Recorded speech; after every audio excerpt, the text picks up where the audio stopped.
I really wish someone was this emphatic about this aspect with me. It feels very sharp. It's a sharp contrast to the life that you knew, but this is what I'm trying to say is that the life that you had before, it's gone. It's dead. So, except you intend to continue to cling to something that's dead, you have to let go of everything that came with that life, including the support system, the support mechanisms that kept that life going. You got to let it go.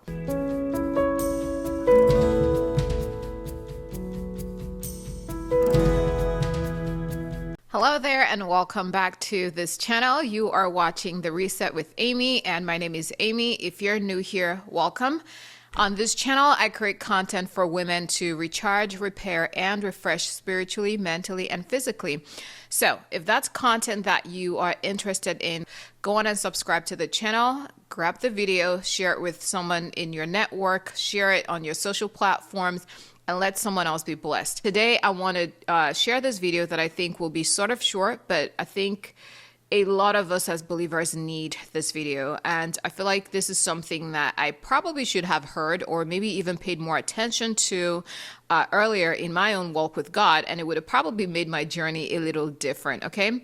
I want to talk about the topic of staying consistent in your walk with God, right? I'm talking about being fervent in your walk with God, how to ensure that you do not keep backsliding. Right? I think that's pretty much the way I'm going to put it, because a lot of us as believers struggle with keeping to this, would I say, new life that we've signed up for when we come out and we give our lives to Christ. Many times it's a very sincere position of the heart. The decision is sincere. It's well thought through, but there is the piece that's missing beyond just the decision in the heart, and that's what I want to talk about today. And so today we're going to be looking at what it means to actually live a holy life, right? Live a life that's not constantly going back and forth, backsliding today, coming forward to repent tomorrow. And so I want to share some practical things, right, that you can do to ensure that your decision for Christ remains solid and that it takes you through years. You know, I listen to generals in the faith and men of God, and they are talking about their walk with God, and they've been in that walk for 60 years, 70 years, and it's been strong and it's been solid. And I love reading stories like that because it lets me know that it is indeed possible to make a decision for God and keep to that decision throughout your life. So if you're interested in hearing what it takes to ensure that your walk with God is secure, is stable, is solid, right?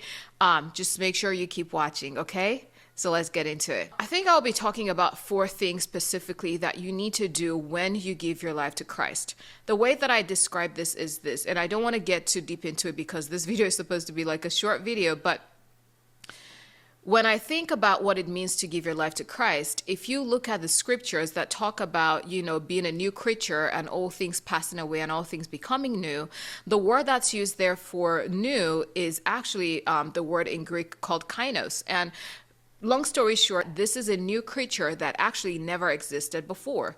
So as opposed to what we think when we go out and give our lives to Christ and think that we're renewed, right? Like it's the old version of ourselves and like this is a new version, right? Like 2.0, you're wrong. Because what happens at the point of that decision to give your life to Christ is that a new creature completely is born. This creature did not exist before. This environment, right? This world was not built for this creature. So you need to now figure out what your world needs to look like, what life needs to look like for this creature that has not been studied before, this creature that this world was not built to accommodate. And I think these few steps will help you start to journey towards a reality in this new life. So the first thing is you do need to accept the fact that that person who came out there, although you walked away, and it's still you, right? But something major shifted. On the inside, someone new was born. Not only is this a new creature, this is literally a baby. And you have to treat your life this way. So what does that mean? When you think about what it means to be a new creature, you have to consider the fact that this new creature that came out of this experience, it is very possible that this environment, this ecosystem, if you will, was not created to sustain life in this creature. So you think about what it means to previously exist as, I like to give very simple examples, exist like a fish. And now you go out, to the altar, you take the altar call, you make that prayer, the sinner's prayer, and now you walk away from there as a bird. That simply means that your previous environment can no longer accommodate you. And I'm not saying this abstractly, I mean it literally, physically. Your previous environment can no longer accommodate you. So the first thing that you want to take into account when you give your life to Christ and intend to stay on this walk for good for the rest of your life is that you need to audit your environment. Too many of us exist in an environment that was not deliberately created to sustain the life of the Spirit of God within us. The environment around us is built to sustain the flesh. There's a lot of things around us that excite the flesh, that keep it stimulated, that keep it excited. But the environment was not created to sustain the spirit. This is the physical realm, and everything here is built to keep your physical components, your physical being excited. It's, built to keep it alive. It's built to keep it, strong and vibrant, thinking about the food, thinking about water, thinking about even the kind of entertainment that you have around you. So if you have any plans to really survive this walk with God, the first thing you want to audit is your physical environment. You want to take a look at the things around your physical environment that do not promote the life of the Spirit. Okay? The Bible makes it very clear that you're either living according to the flesh or you're living according to the Spirit. There's no room for a middle ground. There's no room to be on the fence. There's no room for neutrality. And I think that's something that many of us missed when we gave our life to Christ, is that we thought that we had a choice. We had the choice to sort of be neutral. Right? Like, I'm a Christian, but I'm not going all the way. I'm not, I'm a Christian, but I still enjoy this and I still do that. But the reality is that that's not how it works. The Bible makes it clear. You're either being led by the Spirit of God or you're being led by your flesh, and there's no middle ground. There's no third party, right? These are the two components. These are the two things. So what does that mean? It means that you need to begin to alter your environment to sustain the life of the Spirit within you.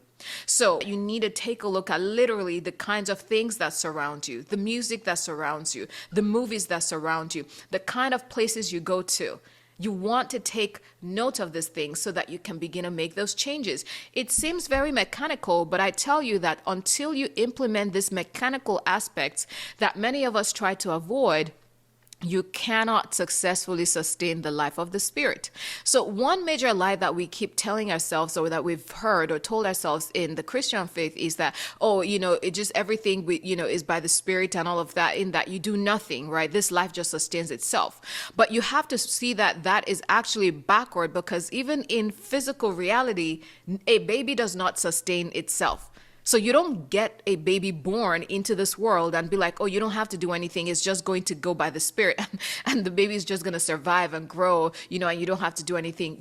That's not the truth. You have a responsibility to feed this baby, to care for this baby, to take this baby, for checkups and things like that. This is what it means to live the life in the Spirit, is that you do not get to neglect your spirit. Right? And so you have to audit your environment to ensure that it can sustain the life of the Spirit. Many of us have made a decision to follow Christ, but we live in an environment that's literally built to choke out the life of God within us. And I will be very exact, right? So some of us have given our lives to Christ. We want to live by the Spirit, but we're still constantly surrounded by a lot of junk music. We're still constantly surrounded by a lot of junk movies that portray, things that are not in line with the Spirit of God. So you cannot be confused as to why your life keeps going back and forth. It's because it's garbage in, garbage out, right? So you stay in an environment that promotes these things. And I don't even want to get into the spiritual aspect of the music, the movies and things like that. But this is the reality. There is absolutely no way that you can sustain the life of God within you if the environment around you is built to literally choke that life out. So audit your environment. This is the first thing that you must do. Take a look at what your space looks like. One thing that I realized a while ago is that when it comes to businesses are very intentional about creating an environment that supports and promotes their end goal. So the end goal of a business is to make profit, is to sell. And I always like to give an example of a store like Sephora, because I do love Sephora, right? But the thing is, when you walk into Sephora, the environment in Sephora is created, every little bit of it, from the lighting to the colors, to the shelf placements, to the product choices, all of those things, the music, the smell. everything in that environment called Sephora is put together intentionally to keep you in there, not just there looking around, but to spend money. It's not a coincidence that you walk in there thinking you need one foundation and you walk out of there with 4 items that you did not bargain for. It's not an accident. It's on purpose. Why? Because the environment is created in that way to support that end goal. So people pay consultants a lot of money to create that space so that it keeps you there. I remember going to a restaurant one time, and my husband and I went there because we wanted to chat, we wanted to talk. And so we asked the person who was in charge if they could reduce the music where we were, because it was this loud, secular music, and it was just kind of bothersome. And the lady went on and reduced it, and it was great. I think maybe some minutes later, the music went back up. It was super loud. And so we reached out to her again and said, hey, I think someone, forgot what we asked, and they increased the volume of the music. And the lady came back and said, oh, I'm sorry. This came from the headquarters because they noticed that the music in this area was low and asked me to put it on because it needs to be at a certain volume level. It cannot drop below that level.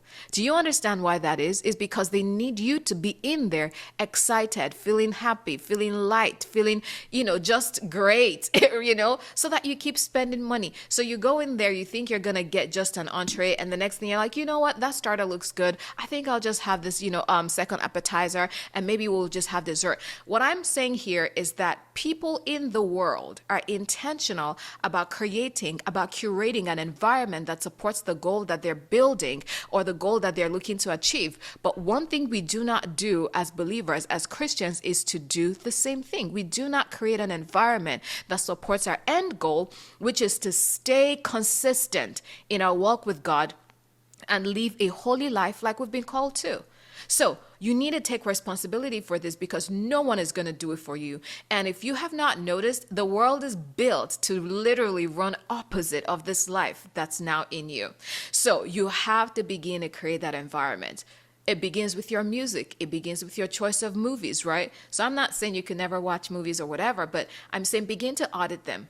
A lot of the movies that we watch today, they're not just crafted from the imagination of someone. They're not just put together because someone is creative. They're put together because people are influenced. They have spiritual influences that drive these movies, from the script to the choice of the characters and all of those things. These are carefully built to create an environment that promotes the activity of certain spirits. So you watch certain movies and you wonder why you begin to struggle with lust. You watch certain movies and you wonder why you're depressed, why you're anxious, right? These things are not a coincidence. I promise you this, that Christians are probably the only ones who do not understand the law of creating that environment. People understand it in the secular world. Demonic spirits understand it, but for some reason, Christians do not understand it. So you need to throw that junk out of your home. If there are materials in your home, books, movies, throw them out. Your music playlist, you need to switch them out. It is a hard reset, but I'm telling you that you're not going to survive this walk without constantly going back and forth in this backsliding motion if you do not do this. Again, I said this in the beginning of the video, but I really wish someone was this emphatic about this aspect with me. It feels very sharp. It feels very, I don't know. It's a sharp contrast to the life that you knew. But this is what I'm trying to say is that the life that you had before, it's gone. It's dead. So except you intend to continue to cling to something that's dead, you have to let go of everything that came with that life, including the support system, the support mechanisms that kept that life going. You got to let it go. So this new life that's in you, the life of God, the life of the Spirit that's within you, you need to create an environment for it. So build your environment out. If I come into your space, if I come into your home, if I come into your car, what's playing? Some of us still have a favorite radio station playing in the car with all the rap or hip hop or whatever, or even the R&B. All of those things. Listen, I know it seems very extreme, but feel free to ignore this advice and then come back to this video in like a couple of years or so and see what that looks like. I'm telling you because I walked this path. Oh, I love Jesus, but I also love me some, trap music. A lie of the devil. The two are opposite of each other. They fight one another. The Bible says it. The spirit lusts after the flesh lusts after the spirit. It is the way that it works. I'm telling you this right now because it is the truth. And I wish people would say it more. So you see, many of our churches, many of our spiritual environments do not necessarily say these things because, you want to make sure that the young Christians, the new Christians, don't get scared out of their decision or don't leave the church. It's literally not so much about being scared out of the decision to follow God, but it's more so that they don't leave the church, right? Like, we need the numbers. We need to keep them happy. We need to, cuddle their flesh. The reality is that the more you cuddle your flesh, the more life it's going to have. And the more life your flesh has, the more your spirit dies. So let this be point number one, is begin to audit your environment. Anything that does not support the life of God within you, kick it out. The good thing about this is it's not even rocket science. It's not rocket science. So if I'm saying, I'm a child of God, I believe in God, God is holy, within him there's no lie and all of that, and I'm listening to music that's basically cussing, that's basically glorifying, not even glorifying, that's just kind of peddling the, woman's body, or encouraging the drug, culture, or, all kinds of things. It's not rocket science. You already know. I think the thing is, many of us know these things, but we have been built to make allowance for our flesh so much that we're not willing to actually be honest with ourselves. So the kind of environments that we exist in allow us to continue down this path of deception. It leads nowhere. I'm telling you, you will continue to go back and forth in your walk with God. And now, I do not care if your favorite pastor or your favorite preacher, tells you that there's nothing wrong with enjoying, your secular music. I do not care. And I'm trying to be very nice about this because I need you to receive this truth. Because I've seen situations where spiritual leaders, people who have the responsibility from God to shepherd and steward the souls of people into the kingdom, are the ones promoting, concerts and celebrities and people who have a clear agenda to drive people towards Satan. I've seen it. You know it. You know what I'm talking about. It's online. So I don't care if the person you listen to or the spiritual influence over you tells you that there's nothing wrong with enjoying a little bit of that music or going to that concert or whatever. I'm telling you right now that is a lie. That is a lie. We can tell ourselves the truth because we're Christians and we want the best for each other. It is a lie because there's absolutely no way that you're looking to be delivered from the spirit of lust, from the spirit of, promiscuity or pornography, but you're constantly consuming content that promotes it. You are consuming the very spirit you're trying to cast out. You want to drive out the spirit of lust. You want to drive out the spirit of pornography. You want to drive out all the spirits, but you continually consume content that's created to worship these spirits. You have your environment literally receiving all of that, spiritual presence, spiritual influence of these spirits, from the music to the movies to the books and things like that. And you wonder why you constantly struggle with that sin. It is not rocket science. God is powerful enough to deliver you from any sin that keeps you going back and forth. The question is, are you creating an environment that keeps that thing alive within you? This is the question. Are you creating an environment that keeps the very thing that God is trying to kill alive within you? Because if that's the case, then do not be surprised if that thing doesn't go away. So even things like lying, just think about those things. There is an exact ecosystem. There is an exact environment that can exist around you that creates the life of God, that promotes the life of God rather, and keeps these things at bay. There is an exact environment. And until you learn to build that environment around yourself, you'll continue to go back and forth. So I hope this has blessed you. I think it was important for me to spend this much time on this one point. And I will create, this will be, I think, in part 1, part 2, and part 3.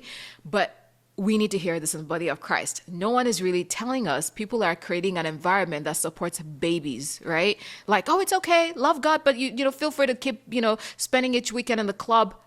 A lie of the devil. Those very demons you're praying against, they will be right back in your life the second you step out of that club, right? So Again, I hope this has blessed you. And if it has, feel free to leave a comment in this comment section below. Let me know what your experience is like. Are you someone who's struggled with this backsliding motion in your walk with God? What did it take for you to be fervent, right? What did you have to kick out of your life? Okay. If this has blessed you, once again, share this with someone, put it on your social platforms, and I hope to see you on the next video. God bless you. Bye.